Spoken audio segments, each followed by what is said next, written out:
असं म्हणतात, दसरा सण मोठा नाही, आनंदाला तोटा.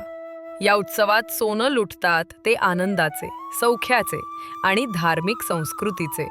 सावंतवाडी तालुक्यातील ओटवणे गावात सुमारे 450 वर्ष दसरोत्सवाची परंपरा अव्याहतपणे सुरू आहे. शाही दसरोत्सव म्हणून तो प्रसिद्ध आहे.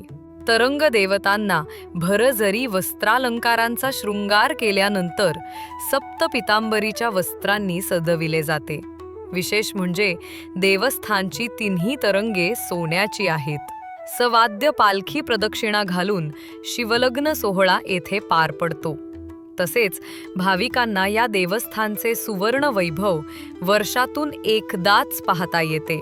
याची देही याची डोळा हे सुवर्ण वैभव पाहून भाविकांच्या डोळ्यांचे पारणे फिटते.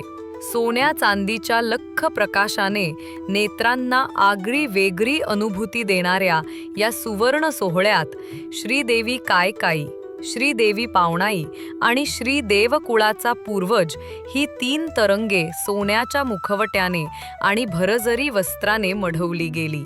हा विलक्षण साज आणि गाव राहाटीतील धार्मिक परंपरा पाहण्यासाठी जिल्ह्यातील हजारोसह गोवा, बेळगाव, कोल्हापूर परिसरातून भाविकांनी सोहळ्याला उपस्थिती लावली होती.